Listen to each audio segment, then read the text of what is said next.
오늘도 깨워주셔서 하나님 전으로 나와서 예배를 드릴 수 있는 은총을 주셔서 감사를 드립니다.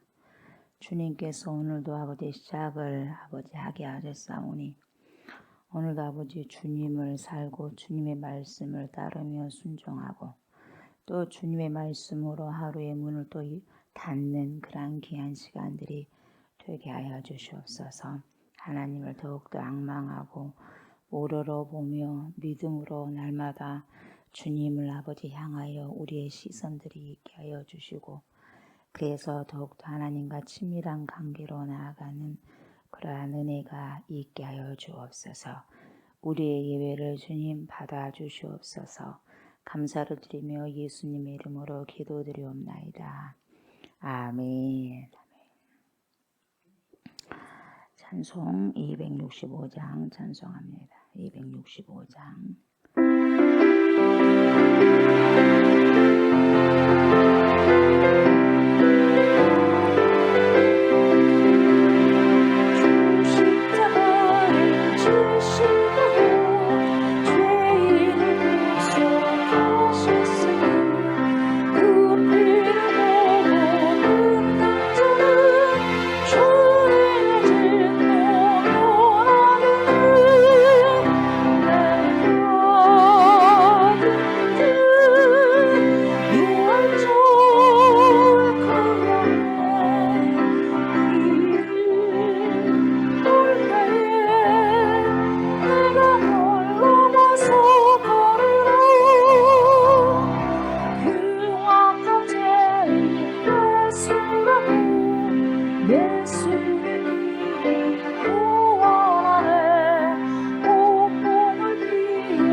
전능하신 아버지 하나님 전지의 창조주를 믿습니다.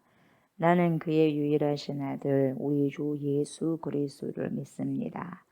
그는 성령으로 잉태되어 동정녀 마리아에게서 나시고 본디오 빌라도에게 고난을 받아 십자가에 못 박혀 죽으시고 장사된 지 사흘 만에 죽은 자 가운데서 다시 살아나셨으며 하늘에 오르시어 전능하신 아버지 하나님 우편에 앉아 계시다가 거기로부터 살아있는 자와 죽은 자를 심판하러 오십니다.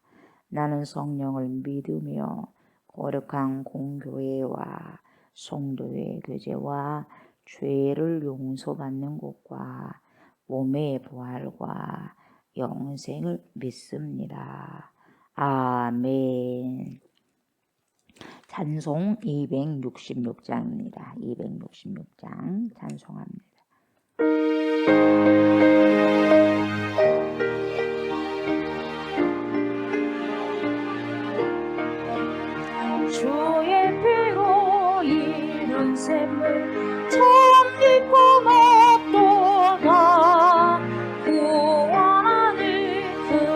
크신 능력 더 찬송할지라.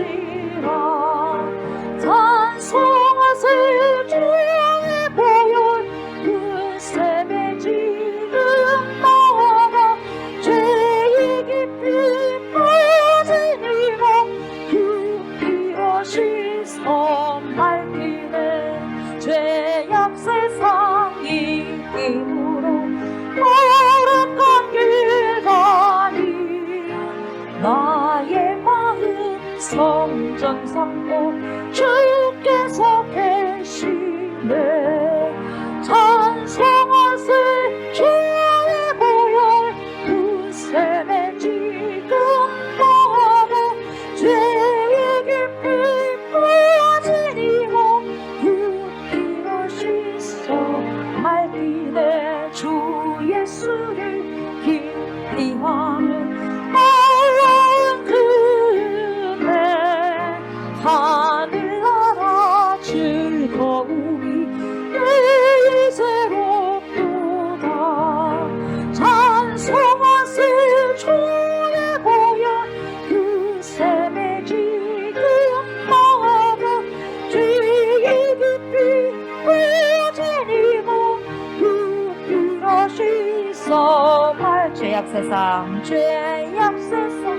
이 힘으로 거룩한 길 가니 나의 마음 성전 삼고 주께서 계시네.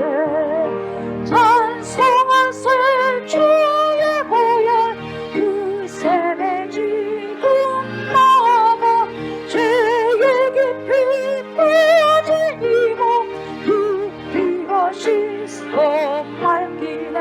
주 예수를 깊이 하는 놀라운 은혜 하늘나라 즐거움이 매일 새롭도다. 찬송하세 주의 보혈 그 셈에 지금 나아가 죄의 깊이 빠진 이몸 그 피로 씻어 맑히네. 예수의 셈 나를 깨끗하게 하시고 우리를 깨끗하게 하신 예수의 셈, 그 셈터로 이 시간에도 나옵니다.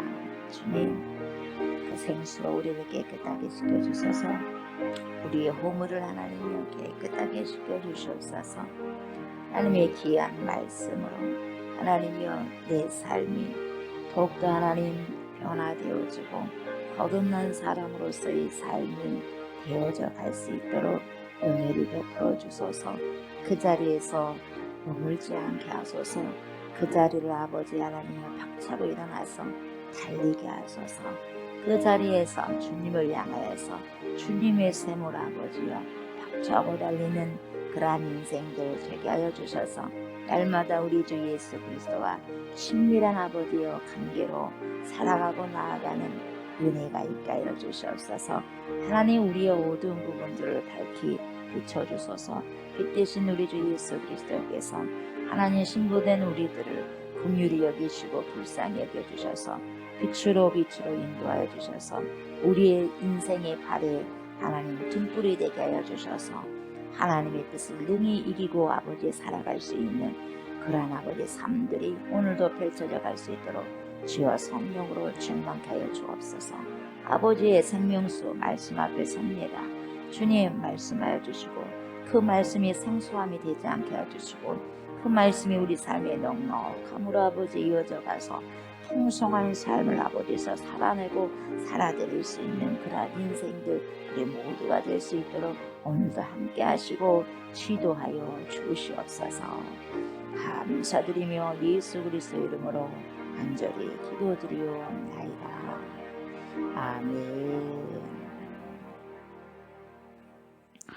하나님 말씀 요한복음 2장 13절부터 22절 말씀 봅니다.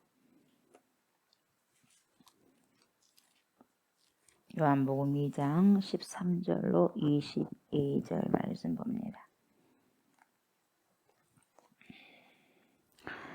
유대인의 유월절에 가까운지라 예수께서 예루살렘으로 올라가셨더니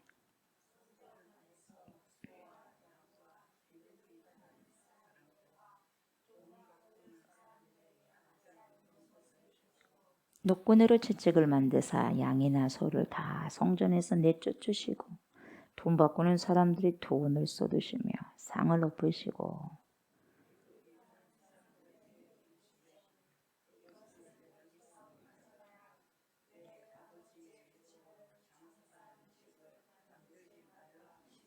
제자들이 성경 말씀에 주의 전을 사모하는 열심히 나를 삼키리라 한 것을 기억하더라.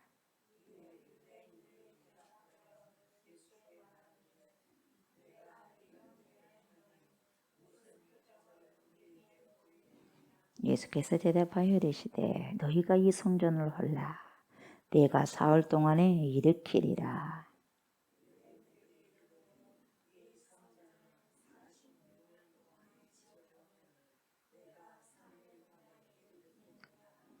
그러나 예수는 성전된 자기 육체를 가리켜 말씀하신 것이라.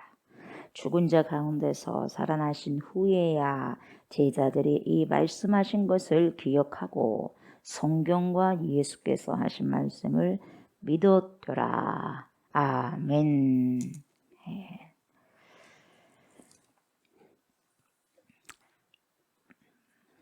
유대인의 유월절이 가까운지라 예수께서 예루살렘으로 올라가셨더니 유월절이 가까웠습니다. 앞에 유대인의 유월절입니다. 이 성전 오늘 정화 사건이 이제 13절부터 22절까지 나오는데요. 성전을 깨끗하게 하는 사건, 그 성전 정화 사건은 유월절과 깊은 관련이 있습니다. 유월절과 성전 정화하면 유월절과 깊은 관련이 있는데 예수 그리스도의 고난이 성전 이 정화 사건과 연결됩니다, 여러분. 그래서 이 유월절은 의미가 뭐예요? 재앙이 유월된다, 넘어간다. 유월절에 어린 양의 보혈의 피를 통해서 뭡니까? 집자우 뭡니까? 문설주 임방에 양의 피를 다 바를 때에 재앙이 죽음의 사자가 유월된다, 넘어간다 그 말이거든요. 그래서 유월절은 뭐냐?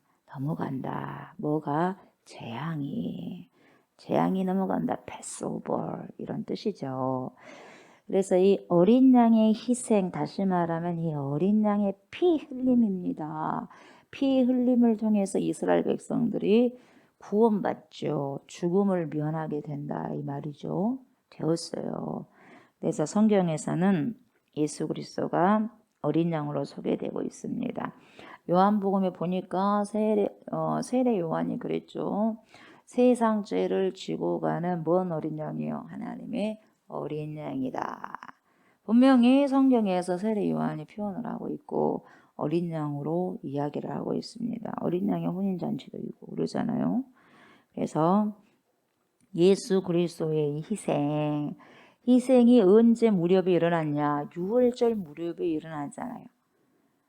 그래서 이 성전 정화 사건과 예수 그리스도의 고난이 연결되어지는 거죠. 그러니까 지극히 당연한 논리적인 순서예요. 성전 정화를 하고 난 다음에 예수의 고난이 따르게 됩니다. 이게 당연한 논리적인 순서가 이어져 가고 있어요. 이 유월절이라는 것은 여러분 유대인의 풍습이잖아요.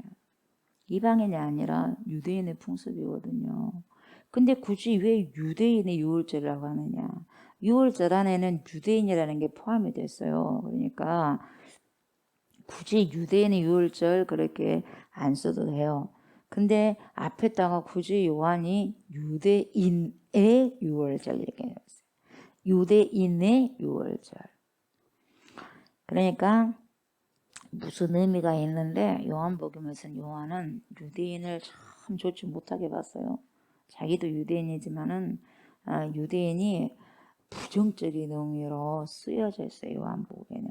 그래서 유월절은 다 같은 유월절이죠. 유월절에 가까운 줄 하면 되는데 유대인에 이렇게 나온 거예요. 유대인에. 그래서 부정적으로 이렇게 의미로 기록되었는데 오늘날 그러면 우리가 이스라엘 백성들을 야 하면서 부정적인 의미로 봐야 되느냐? 그 의미는 아니에요, 여러분. 그렇게 생각하면 안 되고요. 예. 예수 그리스도의 사역을 사상건건 제동 건 사람들이 누구였어요? 그 당시 유대인이었단 말이죠. 그러니까 이 요한복음 저자인 사도 요한은 유대인의 유월절 이렇게 이야기한 거예요, 여러분. 그래서 긍정적인 것보다 부정적인 의미가 있다는 거죠. 이런 의미로 사용을 했어요.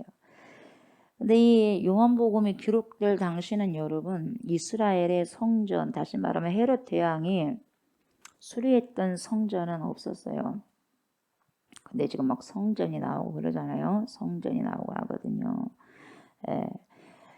주후 AD 70년경에 티투스 왕이 로마 그 뭡니까 와가지고 장군이 와가지고 전멸을 시켜버립니다. 그래서 성전에 있는 건 뭐 돌 하나도 안 남기고 전멸을 시켜버려요.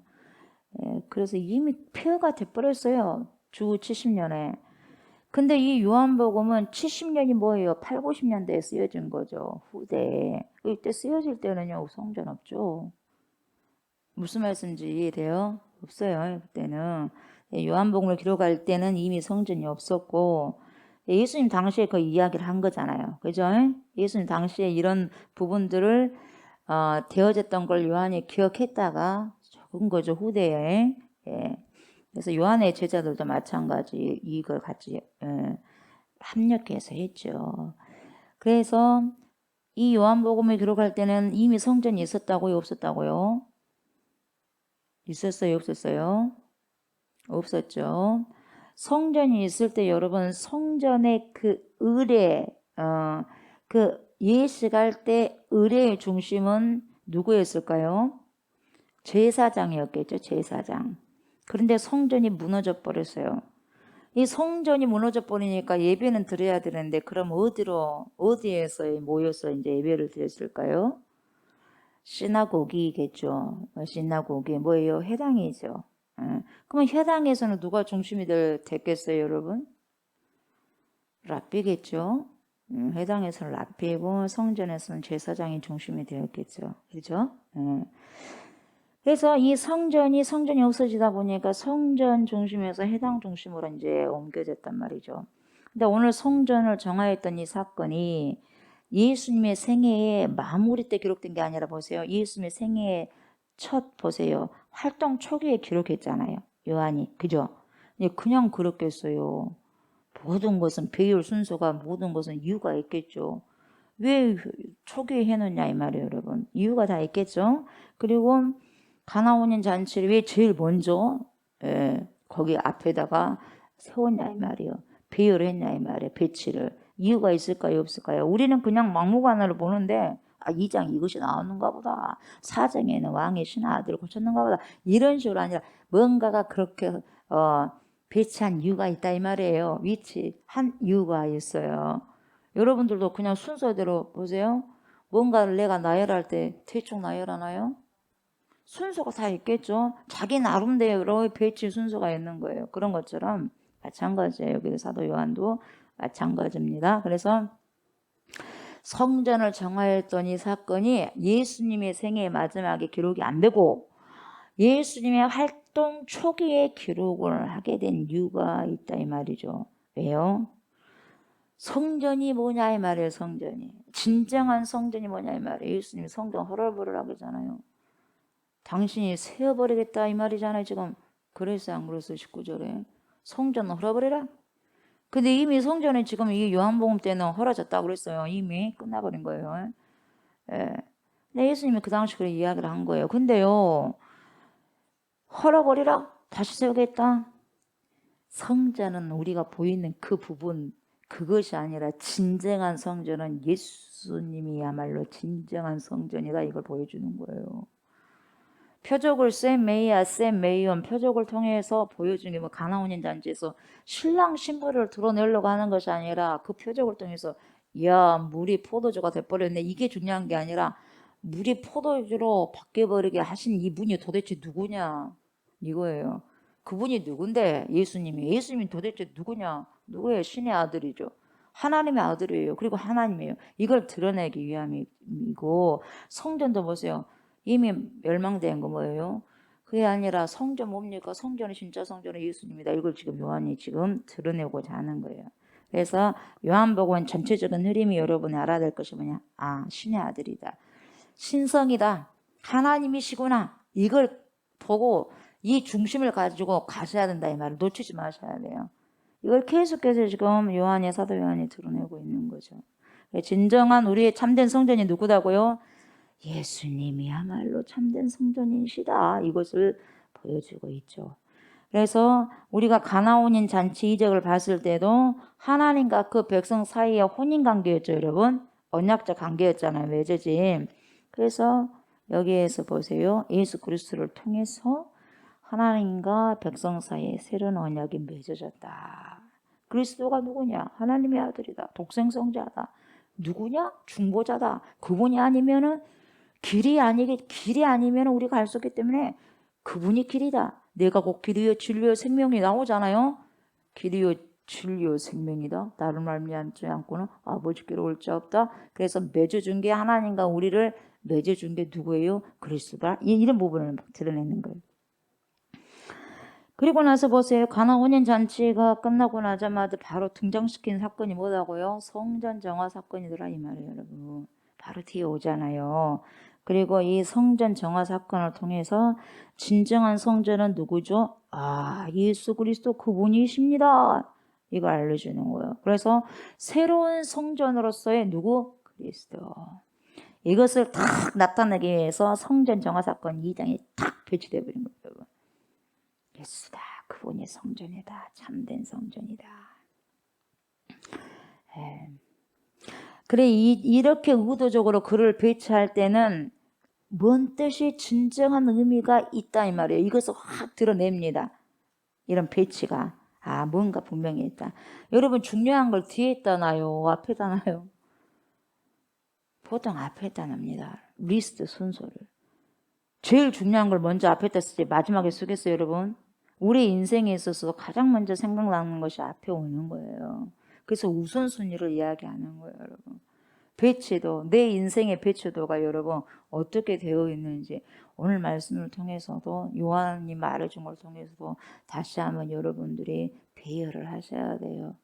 내 인생의 가장 중요한 리스트 배치도를 여러분이 탁 정해가지고 앞에 5개 리스트 아니면 3개 리스트 그 다음에 5개 그 다음에 10개 쫙쫙쫙쫙 해서 내가 손에 리스트 이 10가지 중에서 진짜 중요한 것이 어떤 거지 쫙 나와야 돼요, 여러분.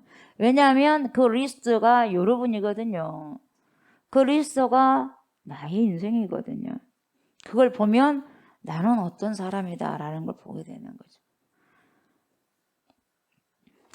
그래서 성전 이 정화 사건을 이 부분에 배치한 이유가 뭐였냐? 무너진 성전이 진짜가 아니라 예수 그리스도가 진짜 성전이다. 우리 이걸 보여주는 거예요, 여러분이. 이게 굉장히 강렬한 메시지인 거예요. 그 자체가 그 이야기 자체가 내러티브 이 이야기 자체가요 강력한 사건이 된 거예요, 여러분. 누가 말을 안 해줘도 이야기만 들어도 이 엄청난 강력한 메시지인 거예요. 14절 보니까 성전 안에서 소, 양, 비둘기 파는 사람들이 나오죠. 그리고 뭔 사람들이 앉아 있어요? 돈을 바꾸는 사람들이 더 앉아 있는 것을 어쨌어요? 보셨어요. 보시고 가만히 계신 게 아니라 보세요. 노끈으로 채찍을 만들어요. 왜 채찍을 만들어요? 펴려고, 엎어부려고 그래요. 엎어부리고 때리려고 이렇게 채찍 만든 거예요. 그러니까 노끈으로 채찍을 만드셔서 양이나 소를 다 성전에서 뭡니까? 막 내쫓아 버리시는 거예요. 그리고 돈 바꾸는 사람들 돈을 뭡니까? 엎어버려야죠. 엎어버려야지 안 하지. 뒤집어 버려야 돼요. 엎어버려야 돼요. 그래서 돈을 쏟으시면 상을 엎어버려요. 비둘기 파는 사람들에게 뭐라고 하느냐면 이것을 뭐예요? 이것을 뭐라 그래요? 여기서 가져가라. 자, 이것을 어디서? 여기가 어디예요? 비둘기 팔 때냐 지금? 돈을 바꿀 때냐 지금? 이곳이 이거거든요 여러분. 우리가 지금 성전이 이걸 해야 되냐 이 말이에요 여러분. 성전이 되어갖고 이걸 해야 되겠느냐 이 말이거든요. 그래서 여기서 가져가라는 거예요. 있어야 될 것이 있어야 되는데 없어야 될 것이 있으니 쫓아내는 거예요. 하나님은, 예수님은 쫓아내는 거예요. 여러분 우리 성전에 있어야 될 것이 있어야 되지. 여기서 가져가라. 성령이 그래. 여기서 가져가라. 가져갈 건 빨리 빼야 돼요 여러분. 내 성전에, 마음의 성전에 있어야 될 것이 꽂혀 있는 거지 없어서는 안 될 희한한 것이 들어가 있으면 어째요? 가져가라. 여기서 뭐예요? 끌어내라 이 말이거든요.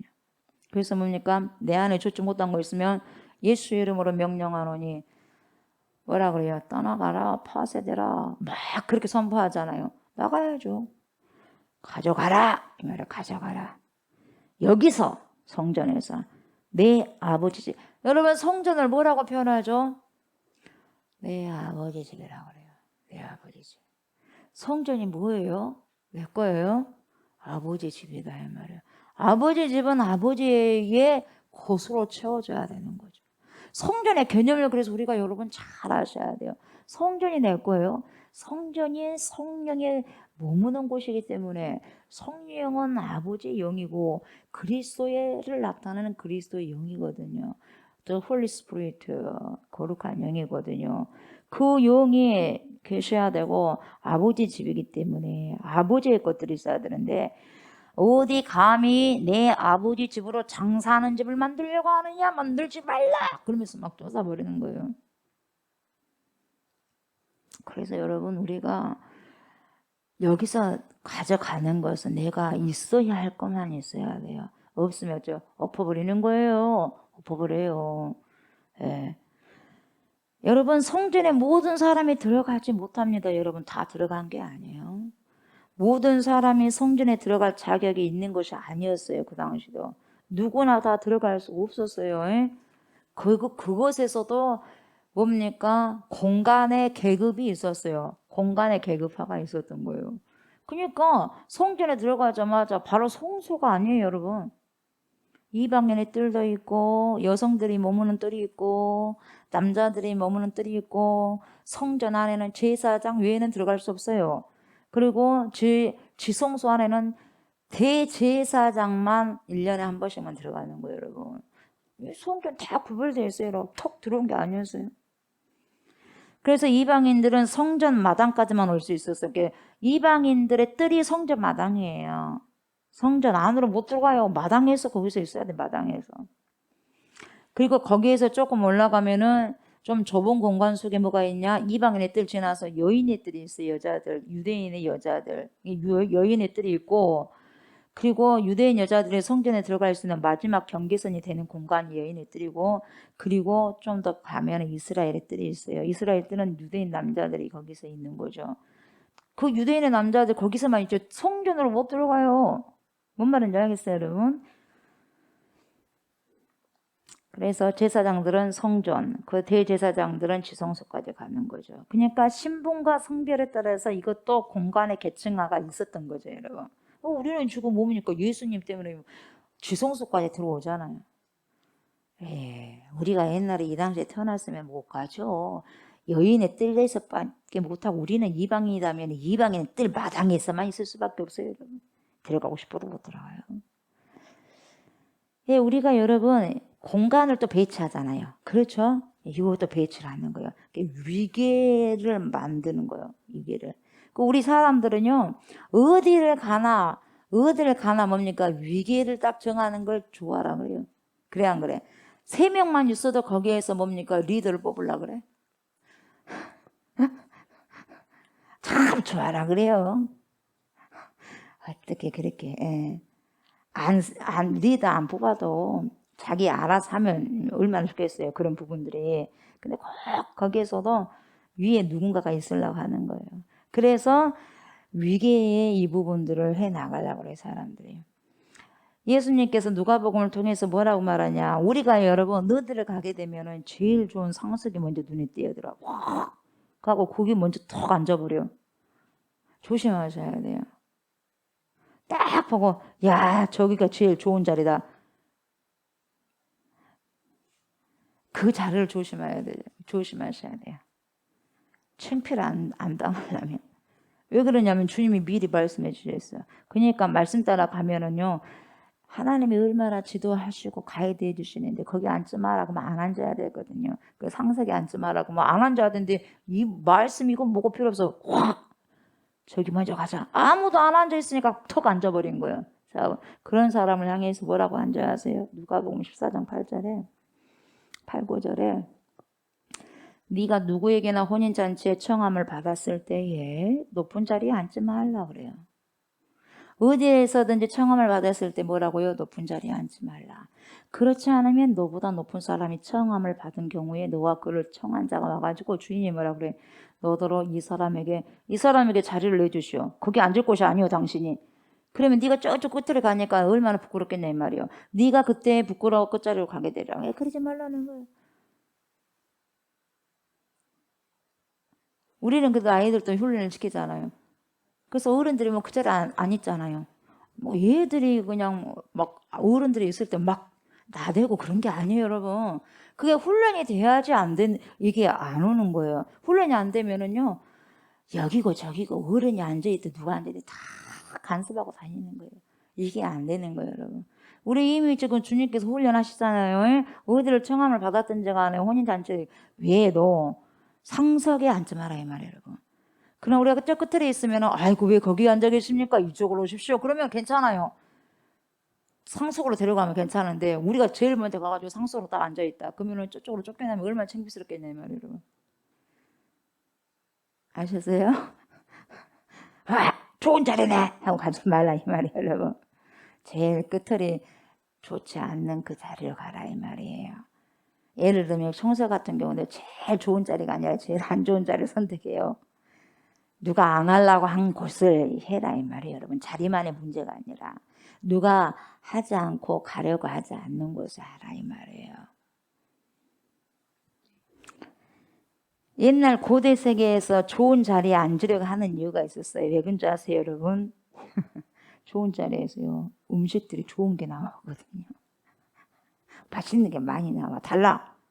자리마다 다 다르게 나오거든요. 그러니까 좋은 자리에 앉으려고 그래요. 그 뭐 음식 조금 덜 먹으면 어때요? 그죠? 예. 무슨 말씀인지 아시겠죠? 예. 어찌됐든지 여러분 공간도 위기가 되어가지고요. 이제 내가 어떤 자리에 갔는데 함부로 앞자리에 앉으면 안 된다는 거죠. 왜요? 자기 분수하라라 이 말 그러거든요. 자기 분수. 여러분 내 분수만 알아도요. 예, 행복하게 살 수 있어요. 내 분수를 모르기 때문에 일확천금을 꿈꾸면서 로또가 당첨이 되고 어쩌고 그렇게 살다 보니까 불행한 거예요. 그 하루하루 시간을 못 누리고 못 느끼는 거예요. 예. 성전 중에서 여러분 대개 사고 파는 행위가 이루어진 장소가 어디였냐면 이방인의 뜰이었어요.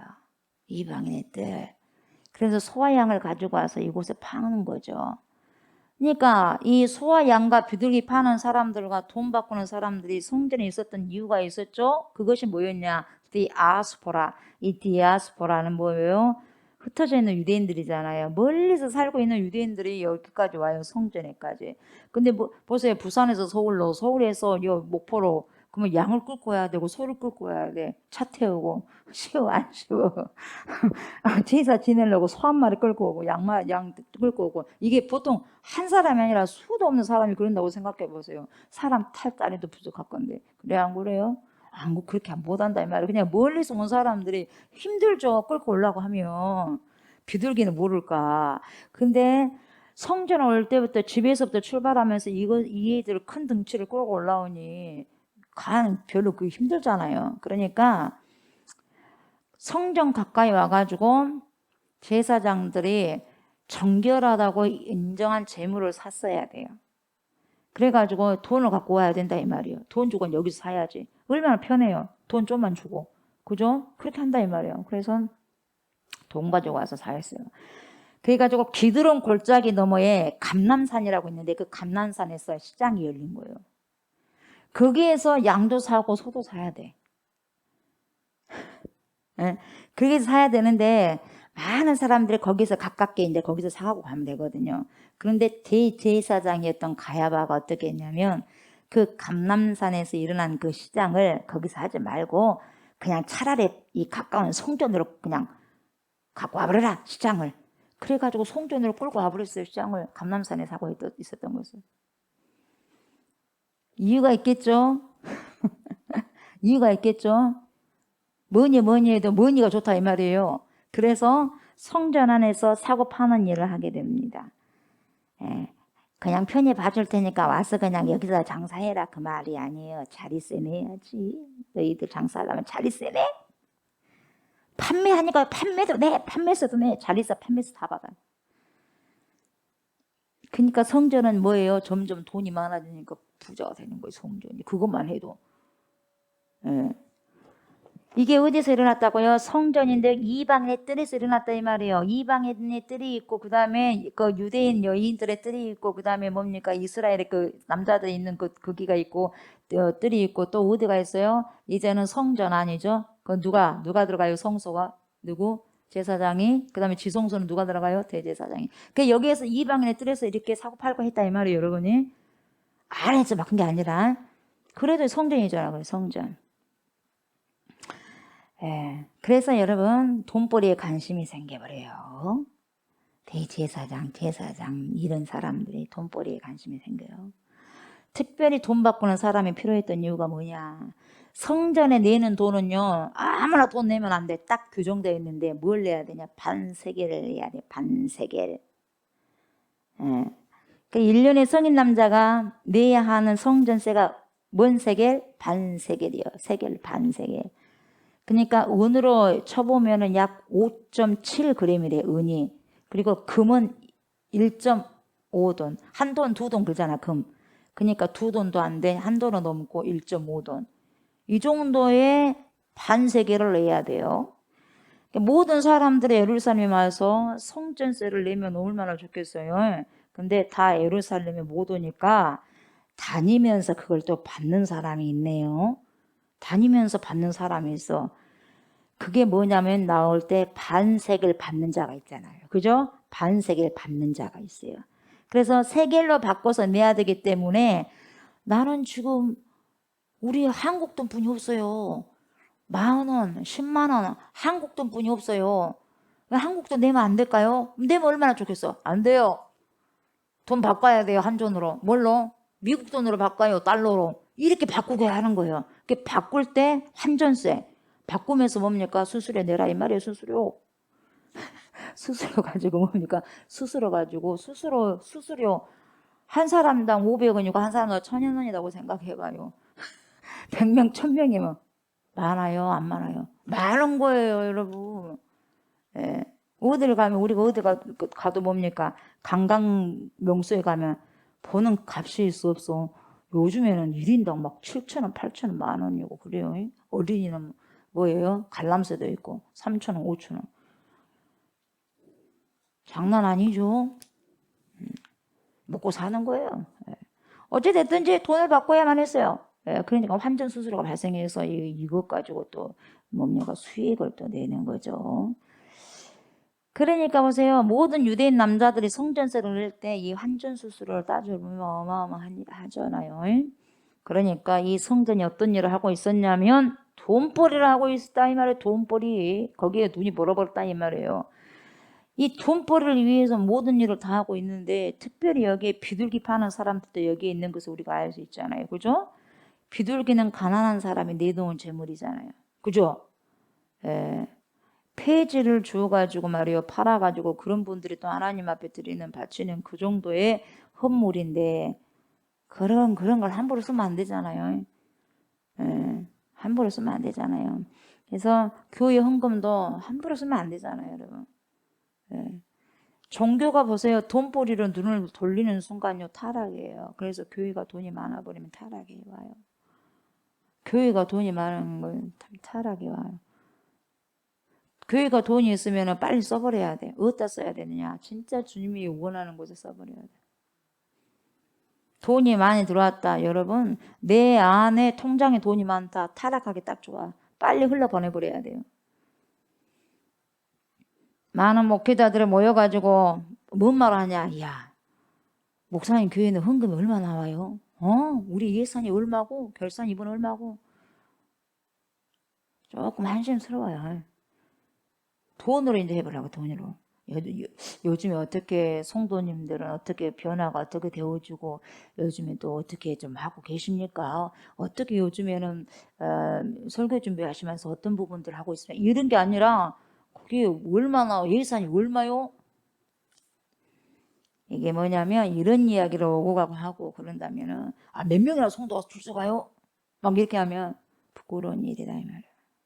한 영혼이 천하보다 귀하다면 그 영혼을 위해서 얼마나 몸부림치고 기도하고 얼마나 당신이 말씀 준비하면서 하느냐, 이게 중요한 거 아니겠어요?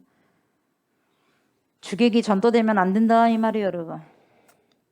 사람을 볼 때도 흥금할 수 있는 사람으로 바라보면 안 되는 거예요, 여러분. 이단 종파에서 여러분, 이단 종파에서 사람을 모으는데, 자기 사람들을 모으는데 어떤 사람들을 모으냐면 여러분, 어떤 사람만 모으는데 거기서 죄의 대상이 있어요. 이런 사람은 안 모아도 돼요. 예. 이쪽으로 우리 안 모여도 돼요. 이단 종파에서. 근데 어떤 사람을 죄했냐? 어떤 사람을 죄했겠어요? 가난한 사람은 죄예요. 가난한 사람 안 와도 되니까 포섭하지 마시오. 돈 있는 사람 포섭하시오. 이단 종파. 그랬어요. 가난한 사람은 죄였어요. 이게 이단 종파의 특색이에요. 이단들 돈이 많습니다. 이런 것들에 넘어간다는 것이 정말 설렜은 일이에요. 그래서 이런 현실을 바라보면서 예수님이 느끼신 것이 뭐였냐? 분노였어요. 뭔 분노냐? 거룩한 분노예요. 가장 거룩해 할 장소가 가장 타락한 모습으로 변질되어 버렸다 이 말이에요. 여러분 어쩐 줄 아세요? 가장 아름다운 곳이요, 가장 아름다운 곳이 타락하면 가장 추하게 돼버려요. 가장 아름다운 곳이 타락하게 되면 가장 추한 모습이 되는 거예요, 여러분. 만민이 기도하는 집인데 여기서 제사장들이 정말 주님 앞에 나와서 기도하고 회개하고 주님의 뜻대로 살아가 보려고 애쓴 사람들의 그런 성도들의 주머니를 털어가지고 자신의 배를 채우려고 하니까 얼마나 어이가 없겠냐 이 말이에요. 이것을 바라보시면서 예수님께서 뭡니까? 분노하셨어요. 분노. 당연한 거 아니겠어요? 당연하잖아요. 여러분 뭘 가지고 분노하세요? 여러분도 뭘 가지고 분노하셔요, 여러분? 나는 뭐 가지고 분노하는가? 나는 하나님 뜻대로 살아가려고 하는데 그게 잘 안 될 때 굉장히 분노가 나와요, 내 안에. 안 되니까 내 스스로가. 짜증도 나고. 이 정도만 했으면 지금 신앙생활 한 지가 몇 년이고 지금 목사인데도 불구하고 왜 이게 안 되냐 이 말이에요. 굉장히 내 안에서 분노가 일어나요. 정말 여러분 이 분노, 거룩한 분노를 내야 될 때 내지 않으면은요, 가짜일 가능성이 너무해요. 이래도 좋고 저래도 좋고 호호호 하고 하하하 하고 넘어간다. 좋은 것이 좋은 것만은 아니에요, 여러분.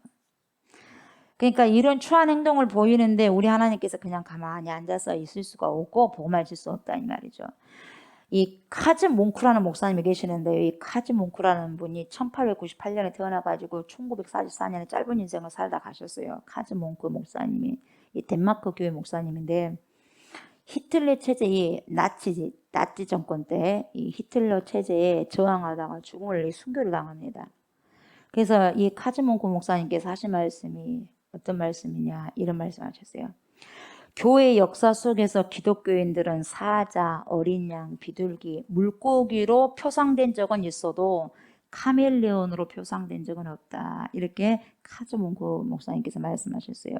그러니까 뭐냐면 때에 따라서 자신을 변신시키는 게 뭐죠? 카멜레온이었어요. 카멜레온. 근데 교회는 지금까지 카멜레온이었던 적은 없었다 그래요. 교회는 최소한 그러진 않았다 이 말이에요. 그러면서 오늘의 교회가 잃어버린 것이 뭐가 있냐? 하나가 딱 있다. 뭐냐? 그 목사님께서, 카즈 몽크 목사님께서 뭐라고 하느냐? 교회가 잊어버린 거 하나가 있다. 잃어버린 거. 지금 교회가 어려워지고 있는 단 하나의 이유가 뭐냐? 하나를 잃어버렸기 때문인데, 그것은 바로 거룩한 분노, 홀리 레이기, 이 홀리 레이즈, 이 거룩한 분노를 잃어버렸다는 거죠. 이런 현실에 대해서 분노할 줄 모르는 것이 교회를 더 약하게 만들어봤다 이 말이에요. 그러니까 예수님은 이런 상황에서 분노하셨어요. 거룩한 분노. 근데 우리 교회는 지금 그런 분노가 없어. 그러니까 교회가 타락한다 이 말이에요. 교회가 계속 약화되어져 버리고. 그래서 예수님은요, 내쫓아버리시고 쏟아 부어버리시고 엎어버리셨어요. 굉장히 강력한 표현을 쓰잖아요, 여러분. 그래서 예수님께서 말씀하신 것 가운데 이 말씀이 등장하는 거예요. 2장 16절. 비둘기 파는 사람들에게 이르시되 이것을 여기서 가져가라. 내 아버지의 집으로 장사하는 집 만들지 말라 하시니. 여러분, 예수님의 자기 정체성을 드러내시는 대목이 여기에요. 내 아버지의 집. 나는 독생자다. 나는 독생자 외아들이야. 하나님의 외아들이야. 이런 정체성보다는 나는 하나님과 깊이 연결되어 있는 자다. 이런 정체성을 강하게 지금 드러내 보이고 계시거든요. 그러니까 여러분, 거룩한 성전에서 매매가 이루어지고 하나님의 이름이 이렇게 망령되어 일것도록 만드는 거 참을 수 없다 이 말이에요. 참을 수 없다. 왜 내 아버지 집을 가지고 장사하는 집으로 만들어버리냐. 그러니까 여러분, 내 아버지 집 내 안에 이 성전 그리고 교회 안에서 어떻게 이루어져야 돼요? 그리고 나는 거룩한 성전이라면 어떻게 되어져야 돼요, 여러분? 하나님의 뜻이 내 안에서 솔솔솔솔 흘러나와야 된다 이 말이에요. 흘러와야 돼. 흘러나와야 돼. 다른 거 흘러나온 게 아니라 생수가 흘러나와야 된다 이 말이에요. 아멘? 생수가. 오늘날 우리들의 교회 모습을 잘 돌아보셔야 돼요. 진정한 성전이 누구죠? 예수 그리스도거든요. 그럼 그 성전된 성전을 삼은 우리가, 그분을 성전 삼은 우리가 내 안에 거룩한 주님을 주인으로 모신 우리의 성전은 어떻게 흘러가야 되느냐? 그분의 거룩한 분노가 내 안에 흘러와서 이것이 아니다 싶을 때는 거룩한 분노가 나야 된다 이 말이에요. 좋고가 아니라. 아멘. 좋고 하면 사람들이 많이 모이겠죠. 교회 안에서 무슨 돈벌이를 위해서 장사를 하든지 이런 것은 무슨 일이다? 부끄러운 일이다 이 말이에요, 여러분. 오늘 여기까지 하고요. 말씀을 마무리할게요. 자, 여러분들 오늘 교훈을 조금 생각해 보자면, 여러분, 하나님의 뜻대로 살아가지 않고 여러분 육체를 따라 살아가는 나에게는 뭐가 있어야 돼? 거룩한 분노가 있어야 돼요. 나는 하나님의 성전이고 하나님 뜻대로 살아가려고 하는데 왜 이렇게 안 되지? 그럼 뭐가 있어야 돼요, 여러분? 분노가 있어야 되는데 거룩한 분노가 있어야 돼요. 아멘. 그리고 우리의 성전이 여러분, 내 마음이 돈 따라 움직이면 안 돼요. 성전은 돈 따라 움직여지는 게 아니에요. 말씀 따라 움직여지는 게 성전이에요. 아멘. 그래서 우리의 성전이 돈 따라 움직이는 것이 아니라 말씀 따라 움직이는 거룩한 성전이 되기를 여러분 기도하시기 바랍니다. 아멘. 저도 그러고 여러분도 그러고. 그리고 우리의 영원하신 성전이 되신 예수 그리스도를 어떻게 만나야 돼요? 인격적으로. 아멘. 인격적으로, 감정이 아니에요. 인격적으로 만나는 삶 속에서 예배가 계속해서 여러분 여기서 예배 끝나고 내 삶 속에서까지도 예배가 계속해서 진행되어셔야 돼. 아멘. 이렇게 계속해서 진행되어지는 현재 진행형으로 계속해서 진행되어지는 은혜가 있으시기를 주의 이름으로 축복합니다. 아멘. 감사합니다, 하나님. 하나님의 말씀이 우리 안에 들어와서 우리가 하나님 때로는 거룩한 분노를 일으킬 때는 일으키는 것이 당연한 것입니다. 좋고가 아니라 이걸 봤을 때 하나님, 우리 교회가 카멜레온 변화되어진 이 좋은 쪽으로가 아니라 자기가 살기 위해서 자꾸 변하는 변질되어지는 모습. 하나님, 이 모습을 보면서도 거룩한 분노가 있지 않는다면 하나님, 교회가 더욱더 약화될 수밖에 없습니다. 내 마음의 성전도 그렇습니다. 하나님의 뜻대로 살려고 하는데 잘 안 될 때에 거룩한 분노가 일어나서 더 친밀한 관계로 주님 나 좀 도와주십시오 라고 나아가면서 더 많이 거룩한 것이 내 안에 채워가는, 아버지의 성품이 예수 그리스도의 성품에 채워가는 그러한 성전이 되어져 갈 수 있도록 인도하여 주옵소서. 감사드리며 예수님의 이름으로 기도드립니다. 아멘. 주기도문으로 하시고 예배 마무리하겠습니다. 하늘에 계신 우리 아버지여, 이름이 거룩히 여김을 받으시오며 나라가 임하시오며 뜻이 하늘에서 이루어진 것 같이 땅에서도 이루어지이다. 오늘 우리에게 일용할 양식을 주시옵고 우리가 우리에게 죄 지은 자를 사하여 준 것 같이 우리 죄를 사하여 주시옵고 우리를 시험에 들게 하지 마시옵고 다만 악에서 구하시옵소서. 나라와 권세와 영광이 아버지께 영원히 있사옵나이다. 아멘. 감사합니다.